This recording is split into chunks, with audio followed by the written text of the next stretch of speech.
Wow, what up, y'all? It's your boy DJ Russo back at it again. And now we about to talk some basketball. Now, as y'all know, there's been a pretty big turn of events for this past day, really. 2 days? About 2 days. They talked about the James Harden trade the other day before it actually went down. So there was three major trades that went on within a very short span. And these three trades are going to have major impacts on the NBA going forward. Man, so let's get started on the Utah Jazz. I was already about to make a video on the Jazz, lighting their ass up for being as trash as they've been for the past 5 years. It really don't make no sense. The Jazz finally got their head out of their ass and decided to start winning. Their bench should have been good. It don't make no sense. With all the assets you got from Donovan Mitchell and the Rudy Gobert trade, this team should have been good 2-3 years ago. And right now should be the time where they're really competing for a championship is what should have happened. You have way too much assets. And this is going to go, once I get to the Bulls section, once I get to the Bulls section, we're really going to go deep into the psychology of losing, and the history of losing. The tanking doesn't work. Historically, it's never really worked. A couple times, teams got lucky, but I can't really think of teams who've intentionally tanked for multiple years and been good. A couple teams intentionally tanked for 1 year, maybe two, like the Spurs did. And the Spurs, that was really an opportunity because Wemby got hurt, so they just tanked that next year. I mean, he had the blood clots. If it wasn't for the blood clots, I don't think they would have tanked. But they tanked to get Wemby, then they tanked to get Vassell. But you see, that's like the catch-22 of tanking. Tanking only works for good teams. You know what I'm saying? So it's like a catch-22 because good teams don't really need to tank. Bad teams, even if they tank, it doesn't matter because you're not going to develop your talent anyway. Bad teams, because the problem is people don't understand that building a culture is what's most important. This ain't Madden. I don't know how many times I got to say, 2K. Madden 2K is not a video game. These are human beings with emotions and energy is involved. There is a lot going on. So you need to have a good foundation from which to build. And if you don't have good organizational stability, trying to get an 18-year-old to save your damn franchise ain't going to work. Once again, once fans realize the NBA is more talented than it's ever been, a lot of this negative thinking and wrong thinking is going to go away. That is the prevailing overall thought cloud that's affecting the entire NBA that people are just ignoring. The NBA is just more talented than it's ever been. And until you realize that, you're going to keep being wrong about everything. You're going to keep being surprised. A star player is less valuable now than it's ever been. Yeah. Teams are just too good. Back in the day, a star player can elevate you. An 18-year-old can come out in 2 years, he can carry you to a damn championship. That shit ain't true no more. The league is way deeper. Teams are 15 deep now.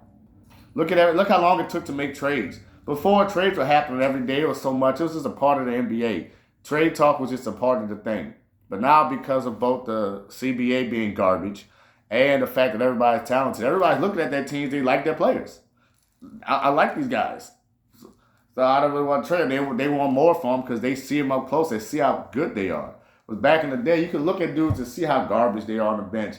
Man, nobody was caring about the 10, 11, 12 dude on the bench back in the early 2000s. You know what I'm saying? 90s and shit. And I said, I like 90s, early 2000s. I actually think early 2000s was a little bit weaker than 90s. Just it dipped a little bit. It came back up. But, yeah, this ain't that time. So, Utah Jazz continually tanking for years and years. All you did was just teach bad habits to your team and watch other teams. No, I was gonna say this to the end, but I guess I might as well talk about this now. And then, because this is really the most important part. I'll talk about the rest of the trades after this this. This is the main point. This is the main issue I want to talk about. So, building a team requires understanding of what it takes to win, not just throwing a bunch of good pieces together.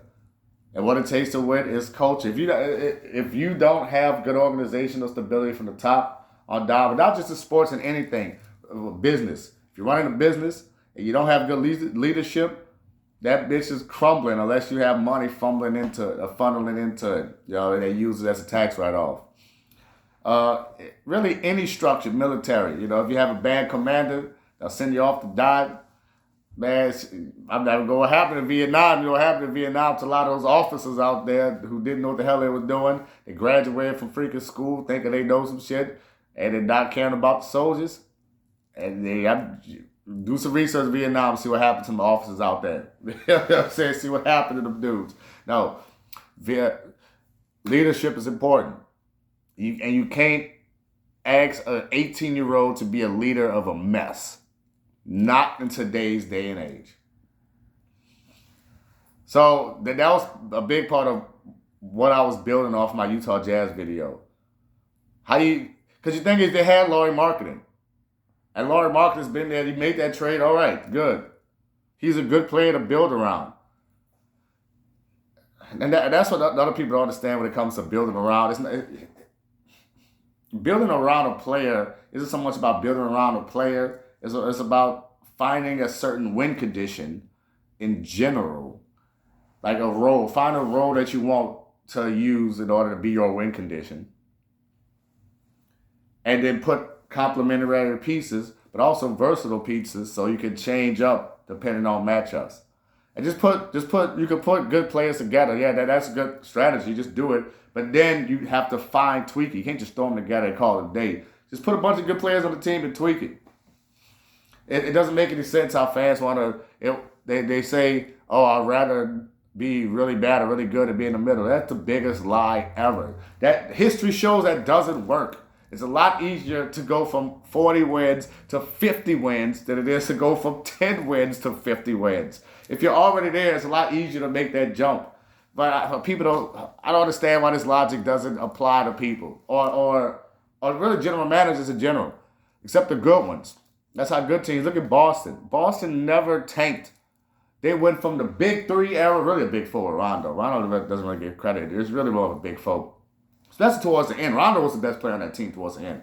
They went from them, and then they were bad for like 1 year, if that. Because after that, they had Isaiah Thomas, who took them to the conference finals. And then after that, they had Kyrie. If you're consistently good, not only does that give you a chance to get to the championship, because at the end of the day, we got to look at what's the end result of what's going on. What's the actual end result? So yeah, you're tanking, you're doing all this, but you're spending years just being trash. At least if you're in the middle, you have a chance to go up. When you tank, you are guaranteed to be trash for at least 3 years.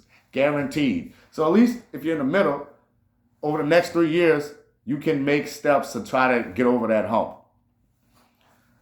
And if it doesn't work in 3 years, boom, then you can take. Then you can blow it up. But it's like as soon as people get to that middle ground, they want to just blow it up. Actually, but even after 3 years, if you're still like in the middle, depending on the team construction and the landscape, sometimes it's still better to just ride it out. Look at Golden State. They never really intentionally tanked.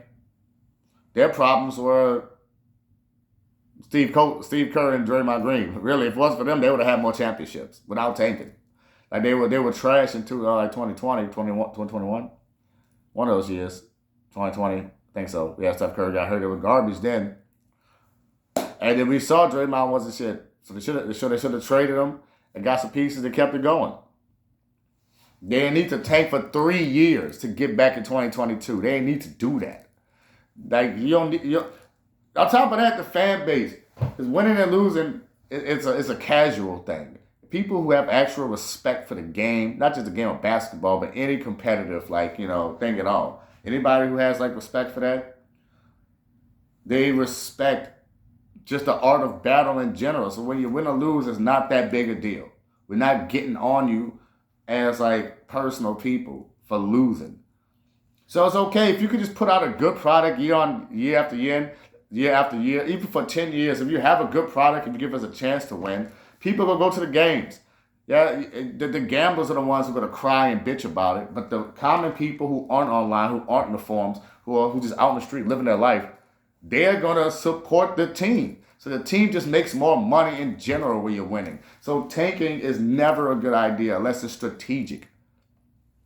Once again, good teams are strategic. Good teams know how to turn that player into something good. When good teams take, like the Spurs, they can do something with it. There's been a lot of good teams who've strategically tanked. The Spurs are really the poster child for that. They've done that with all the superstars, actually. Yeah, now that I think about it, they've pretty much done that with all the damn superstars, except Kawhi Leonard. I think they just picked him. They just drafted him. But as far as David Robinson, they were garbage before he came.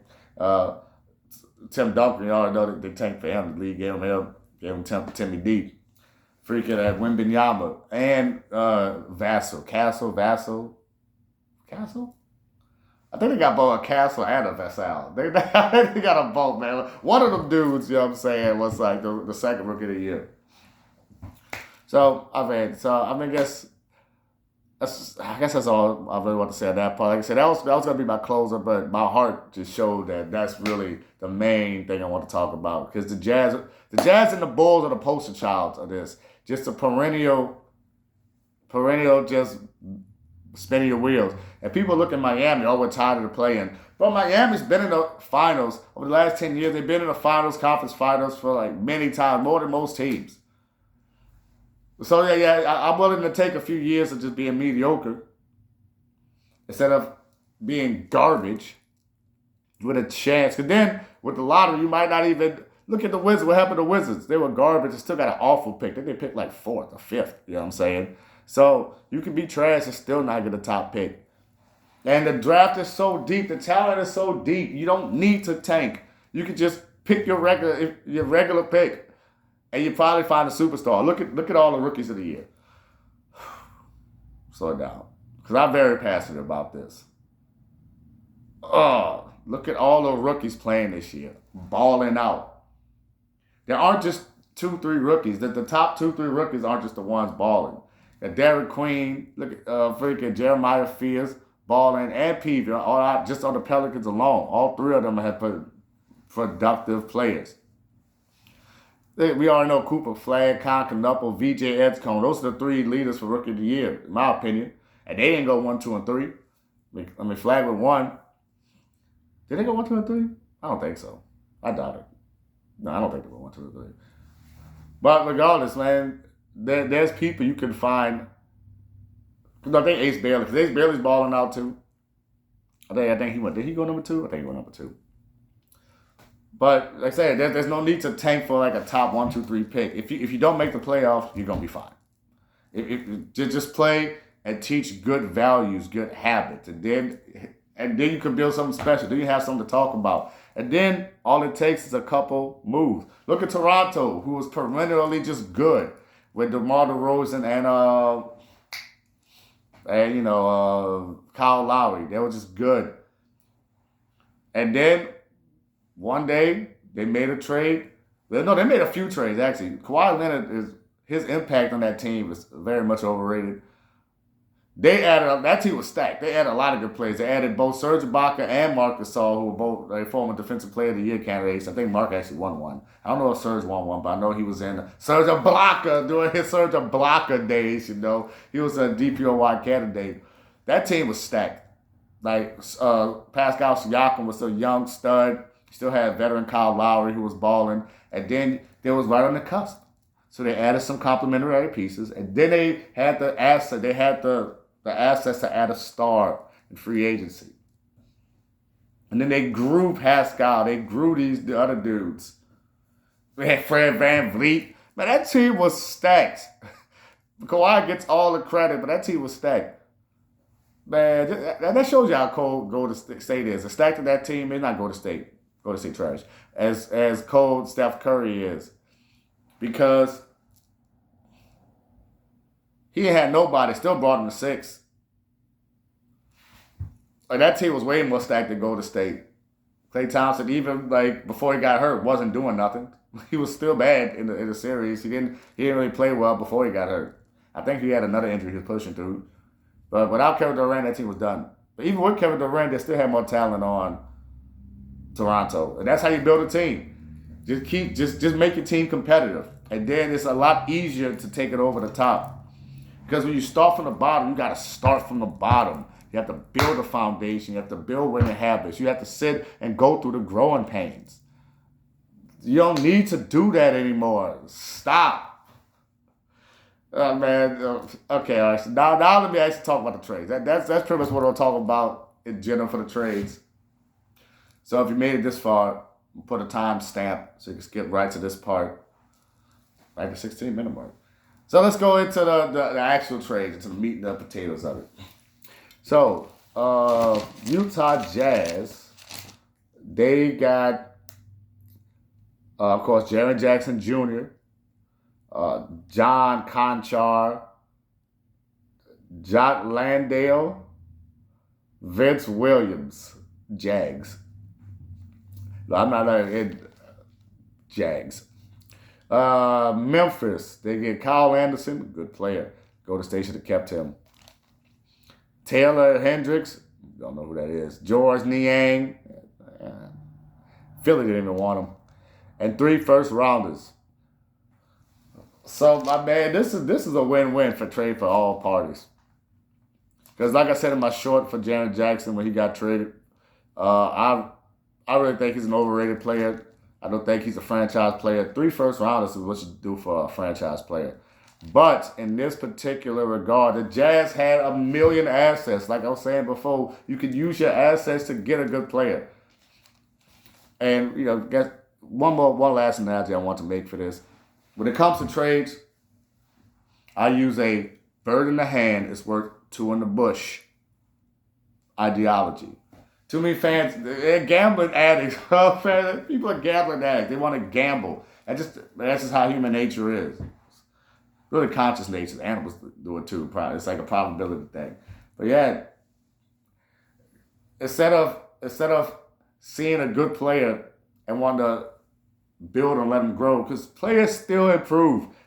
Fans think players stop improving after year 2 or 3. Oh, let's let the young guys grow. Well, let the mid guys grow. Let the 5-year players grow. Teach them more how to let them work on some things too. We get caught in this infinite cycle of growing players. Let's keep growing players. You grow a thing, throw it away. Grow a thing, throw it away. And it's barely even growing. You give it 2-3 years, and then, it's done. Boom. It's done. But a bird in the hand is worth 2 in the bush. I go back to the Drew Holiday trade for New Orleans. Like this trade right here is really what caused my break from the Pelican fan base, and I wasn't watching the Pelicans for a while because I hated the fan base, and I hated what was going on with the team. I hated the foundation because Drew Holiday, one of my favorite players of all time, and he's a legit Hall of Fame player. I saw that people didn't think he was a Hall of Famer when he was with the Pelicans for whatever fucking reason. Stupid. He's one of the best defensive players of all time. He's a 3-level scorer. He can run the offense. Drew Holiday Jose Alvarado is like a Drew Holiday type of player. Just can do everything. Do a little bit of everything. He's like Drew Light, like a short version of Drew. So we have a player like that can do that much. There's so much value in one. We talked about roll compression. Drew Holiday is the ultimate roll compression. We talk about, Jose being scissor. Like, Drew Holiday is scissor, bro. He does everything, but except Drew Holiday doesn't have a fatal flaw, though. That's the thing. He doesn't have a fatal flaw. But the fans want to trade him. Trade him. Let him get a championship, another team. Bitch, he could have got a championship here, you freaking idiots. And we could get a first-round pick for him. I'm like, bro, if I draft a player in the first round, even number 1 overall, and he turns into Drew Holiday, that's a fucking win. So we had Drew in his prime. This is the player that you want for a first-round pick. This is the dude that you want to get. So why the fuck are you trading him away? You got the bird in the hand, but you're looking for two in the bush. You're looking for a superstar.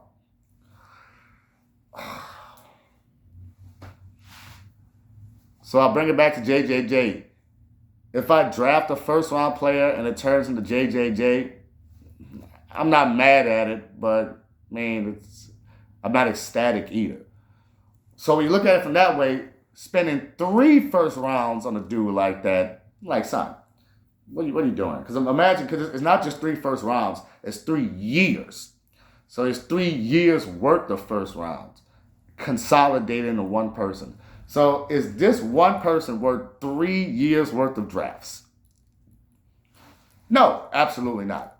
But once again, Utah, they had a fucking treasure trove of assets. And when you're that close, because Utah really, they have the talent to be like this close.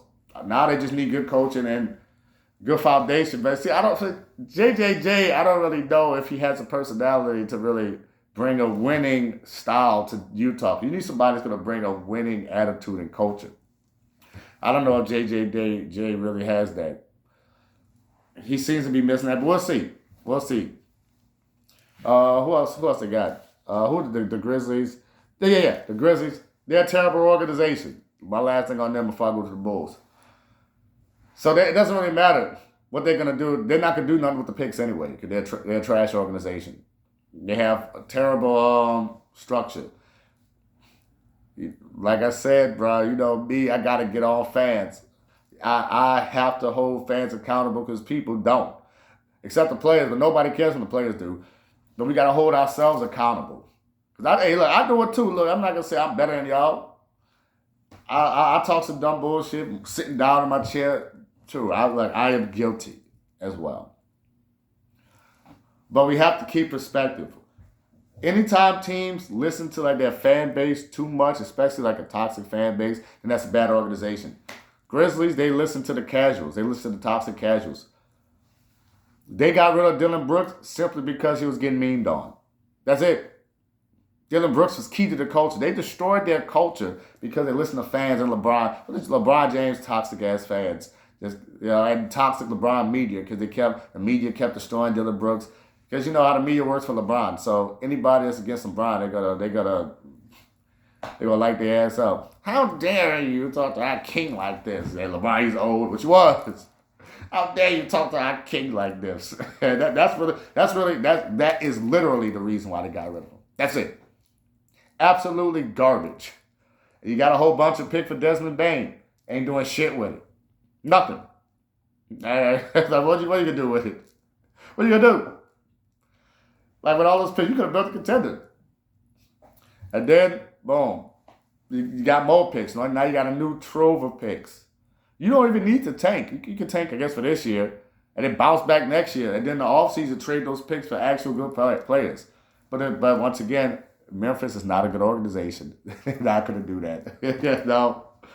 But that's enough with them. I think the Jazz, I think they're looking up. Because they're a trash organization too. Because anybody who's wanted to like lose that long, you're not a good organization. But it seems like they're at least trying. It seems like they're at least trying. The Bulls, I don't know what the hell they're doing. So let's go to the Bulls, man. Let's see I didn't even know they made another trade. I know about the Vucevic. Vucevic's my guy. Man, I wish we could have brought him over here to New Orleans. Vuk is the shit. I love me some Vuk. People talk about his defense. But once again, defense is overrated. Defense is important, but total value is the most important. He brings enough value so that his defense, he'll lose some value on the defensive end. But if you build a proper team around players' weaknesses, that's what complementary team building is for. Nobody's perfect. Everybody wants perfect basketball players and everything. But you can't. That's not the reality. You have to work around a player's strengths and weaknesses. And I've always loved Vuk. Fantasy basketball god. I used to play fantasy basketball a lot, years ago. And back and he was in Orlando. Fantasy god, dog. But see the Bulls, so they got Jordan Ivey, Mike Conley at a pick swap in Minnesota. And then the Pistons, they get Kevin Huerter, Dario Saric. I don't really think that really matters. I don't think that trade really matters at all, really. You got more guards. People saying the Bulls got 1 million guards, but they're about to start flipping some shit. They might actually start winning. The Bulls might actually start winning.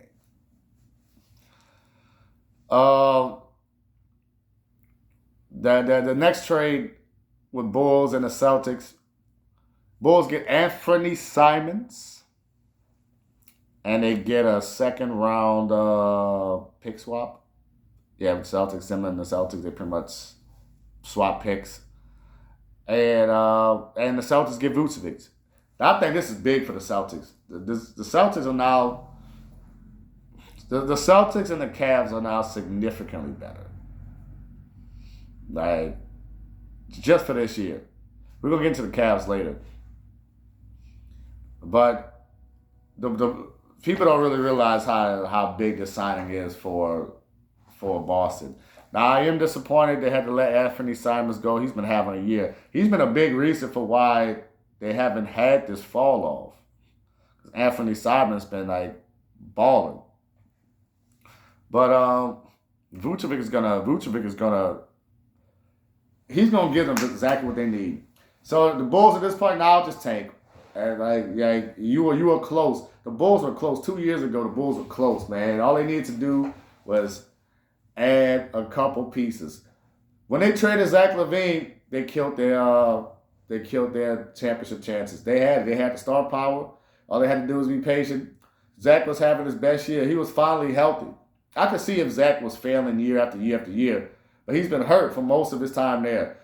And the fans, the fans, there's certain players that the fans hate, and Zach LaVine is one of those players that the fans hate. Zach LaVine, Trae Young, John Moran. The media, it's most of the media tells y'all to hate them, and so y'all do it because a lot of people are sheep. I don't understand it. None of these dudes have been assholes off the field. They just like to hate them. I don't know. People just hate brothers making money. That's what it is. They just find a way whenever somebody looks crazy. Even the John Moran thing. So this weird. It's America. There's little kids out there shooting guns. So Americans really pick and choose when they get offended by guns or not. They are very picky and choosy. I don't give a damn. Like, why do y'all care so much? Like, yeah, John's being stupid. Whatever. Whatever. So what? How does that affect your life? Nothing that any of these dudes do affect my life like that. But they get so much hate so that people can't look at basketball or anything objectively. You keep Zach LaVine in Chicago with the talent they had, Kobe White, and all them coming off the bench. That team was stacked. But fans want, I want to see Kobe White get more points and open up, let Giddey open up the offense for Giddey and let them breathe. It's more effective if they tone the rule back for the betterment of the team. Fans just want to see individual players get individual stats. All them dudes together, they would have had, there's only one ball, so they would have had to share. And because Giddey, he's good defensively, and he's a playmaker. He's a point guard. Giddey at the 1, Zach at the 2. And Zach had a career year. He was having a career year. Man, I was rooting for Zach. Any player that goes through a lot of bullshit for no reason, because Zach, slam dunk champ, bro. He brought so many positive memories. He's a positive memory generator, except the fact that he shouldn't have won that bitch. You know what I'm saying? Eric Gordon should have won. But people just go out of their way just to hate. There's such an energy. When they talk about Zach LaVine, there's such a vitriolic hatred. And he should be on the Bulls. And if the Bulls would have kept it, they would have been contended for a championship. Because Missouri, a lot of their players are coming on now would have been coming on with extra talent. And when you have extra talent, you can run a faster pace because that means your depth. You can give more. It's harder to give offense and defense. You know, when you don't have the depth, you got to run around so much. Players don't need to be good defenders. They just need to be good defenders for selective possessions. That's really what's most important. People don't look at the overall. Everything comes up and down. You think a good defender is a good defender every play. Even great defenders get cooked. Drew Holiday got cooked. Anthony Davis got cooked. The Admiral got cooked. Fucking Tim Duncan got cooked. Everybody gets cooked. Yao Ming got dunked on by Nate Robinson. Son, all great defenders always get cooked. Just like all great offensive players always have bad days. Everything's a freaking up and down. So it's a wave. Everything's a wave. The averages are over time. So if your team is deep on key possessions, bad defensive players can give more effort because a lot of times people are bad on certain ends because of energy. We all have different energy reserves. Everything comes down to energy, but people don't really think about that. They're not machines, but they're bio machines. This isn't a video game. There's a meter. You might want them all. They're $1 billion athletes.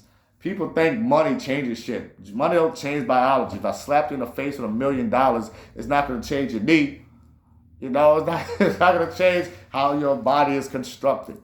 This is what it is. Some players just don't have the endurance. No matter how much they train or whatever, your body is your body. This is what it is. They already have top 10 endurance, but there's still levels.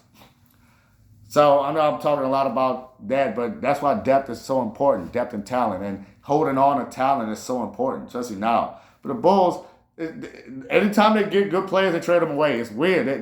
That's why they're in a perpetual state of mediocrity. Because every time they get good players, they trade them away. So they have to restart. So now we go again. They probably going to trade Kobe White after he's been coming out balling.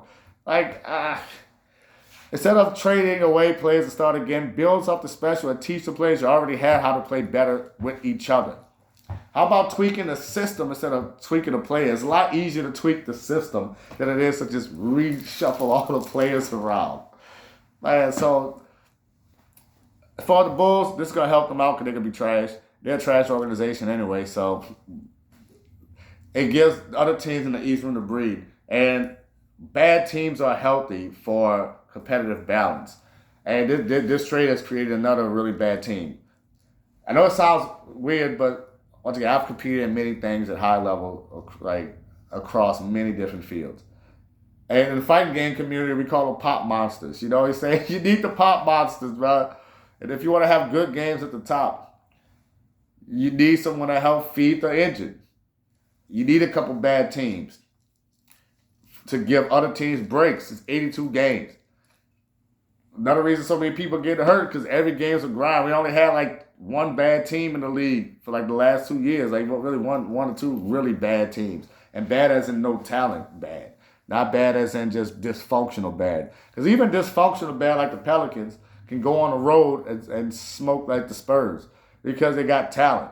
They're just dysfunctional because Pelicans don't know how to run an organization. The coach is garbage, running 5 forwards. You know what I'm saying? Your best point guards on the bench, your centers on the bench. That's dysfunction. You got talent. But now the Bulls are dysfunctional and losing talent. So they're going to shed talent. Even though they still do got talent because it's the NBA. Now everybody's talented. But at least compared to everybody else, their talent level's going down. But the Celtics, they found their missing centerpiece. Literally. So they're about to start making some noise. Jaylen Brown has more help. He's been balling. Now, he hasn't been balling as much as people really think. If you look deep into the numbers, a lot of his numbers come from just high usage. If you really look deep into his numbers, he's been balling. He's been balling. But he's still not as good as Jason Tatum. Jason Tatum gets way too much disrespect. And so this team, that's what I'm looking at. This team's gonna be better when Jason Tatum comes back with Vucevic than it will with Anthony Simons because of how the pieces are, connected. Now, yes, Anthony is a guard, but so you have guard, forward, and then center. So having those three, guard, forward, because you got 2 forwards, Brown and Tatum. So either way, pulling that guard out and putting the center in is better structurally. Then you have the center, forward, and you already got good guard. Peyton Pritchard. Shout out to Peyton Pritchard, you know what I'm saying? He's about to start balling. All that disrespect Peyton Pritchard's got, he's about to start balling. Man, watch this. Shout out to Derek White. If he's still on, I'm pretty sure he's still on the team. Yes. And they have guards. And they got some elite forwards now. So when Tatum comes back, this team is going to be really good. It's going to take them at least a few months to work back into shape. I think it'll take them at least 2 months to get back in it. But if they're making a deep playoff run, he might not even be even 90%.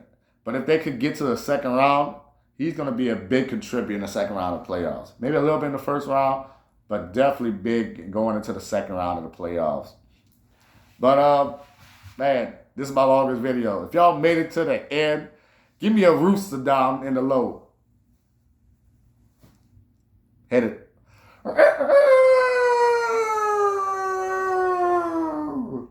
Wake your ass up. And the Wallace never sleeps. You heard me? Like, follow, subscribe, share. Make sure you have a great day. Take some deep breaths. Relax a little. Kiss your loved ones. And do all the good things. You know what I'm saying? Be good or be good at it.